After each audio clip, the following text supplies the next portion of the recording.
Hello, friends. I would like to give you some information about the coronavirus, the COVID 19, and the cytokine storm. Okay, so as we know, many people get coronavirus, and even if you're vaccinated, you might catch coronavirus, though it will not be as severe as it would have been if you are unvaccinated.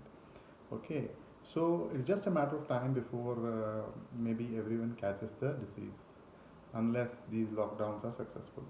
But every day we are seeing more and more cases, and now what has happened is people who develop this disease are more or less have been left to fend for themselves.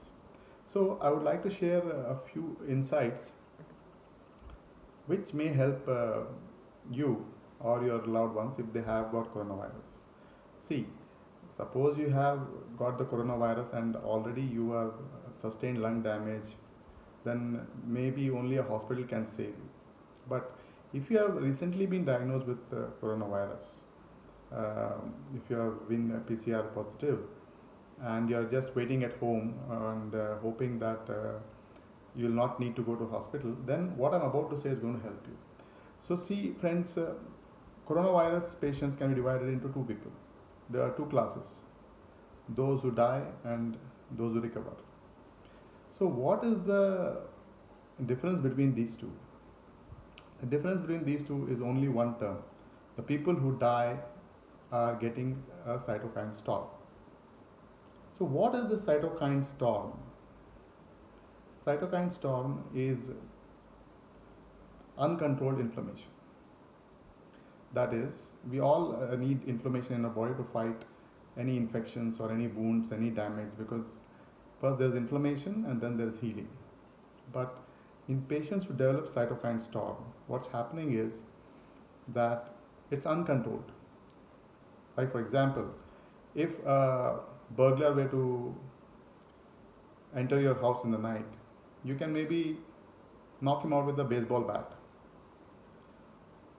But in some cases, what happens is instead of using a baseball bat, you use a kg of RDX and blow the whole house down. So, this is what happens in people who are having the cytokine storm. So, obviously, to prevent the cytokine storm, doctors give steroids. Steroids are helpful, but chronically they bring down the immune response. We need the immune response to fight the coronavirus. At the same time, we don't want it to go out of control and destroy our lung tissue also. So, inflammation in the human body, it occurs through two pathways, the cyclooxygenase pathway and the lipooxygenase pathway. Anti-inflammatory medicines which are usually used, they are only for cyclooxygenase. All non-steroidal anti-inflammatory drugs, they just act on cyclooxygenase. So if you want to prevent uncontrolled inflammation, I think it's important to block lipooxygenase also. So to block lipooxygenase, we can use two very commonly available herbal products. One is shallaki or Boswellia serrata, which has a compound called boswellic acid, which can block this lipoxygenase enzyme and prevent any cytokines from being created through that enzyme. And then the steroids will take care of the cyclooxygenase enzyme. And curcumin is also one more substance, one more naturally available substance which is present in haldi or turmeric, which can block the lipoxygenase enzyme. So while the usual treatment for coronavirus is using anti-inflammatory drugs like steroids and NSAIDs, they are blocking only the cyclooxygenase, whereas the lipoxygenase pathway is not blocked. So blocking both the pathways can give us a better chance of avoiding a cytokine storm. Secondly, one more thing which we can do is we can decrease our intake of omega-6 fatty acids. People who consume a lot of corn oil, sunflower oil, any oils except coconut oil and ghee, they will have an excess of omega-6 fatty acids. Omega-6 fatty acids have more double bonds, they are more unstable. So whenever there is an inflammatory stimulus, or whenever there's lipolysis, all these omega-6 fatty acids release inflammatory compounds which will result in uncontrolled inflammation. So if you have been using sunflower oil and corn oil and soybean oil and canola oil, better stop using it as soon as possible and instead use coconut oil and ghee. And one more supplement which can help you is omega-3 fatty acids, because omega-3 fatty acids, when they undergo reaction, or when they undergo change by the cyclooxygenase enzymes act upon them, they will release anti-inflammatory compounds and not inflammatory cytokines.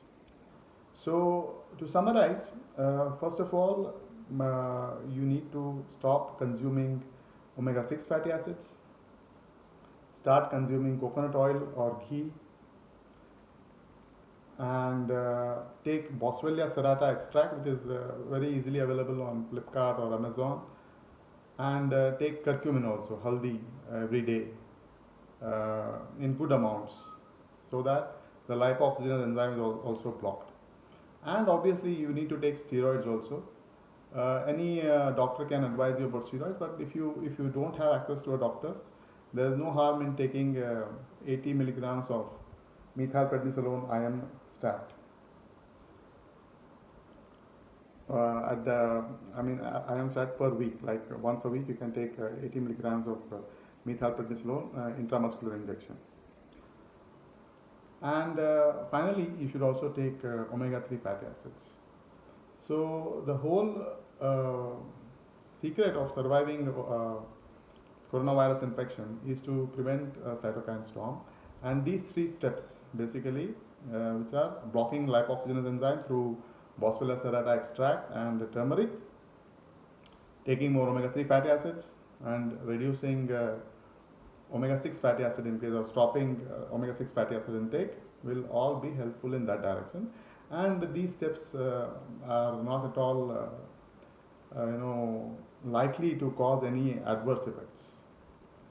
And one more thing which I would like to suggest is that stress, any form of stress, especially inescapable stress, can result in increased inflammation.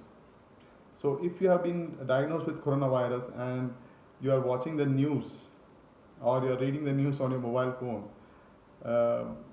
it's highly inflammatory for your inflammation, because it will create unnecessary stress. All those negative images of people dying, people crying, will create more stress in your body, and that actually translates into more inflammation. So I hope these things have been will help you in some way. At least one or two people, if they are helped by this, that would be great. I know that as a doctor, I should not give any suggestions which can result in harm, because the first principle of ethics is that I should not do any harm. So the Hippocrates principle. So I'm sure that these suggestions which I have given you will not result in any harm. Obviously, you should take down the suggestions, and if you have, you can discuss these things with your doctor also, if a doctor is available. But in case a doctor is not available, you can consider utilizing this information. I hope you'll be able, if you are infected with this coronavirus, I'm sure you'll be able to beat it. And if there's no cytokine storm, coronavirus cannot harm you much. Namaste.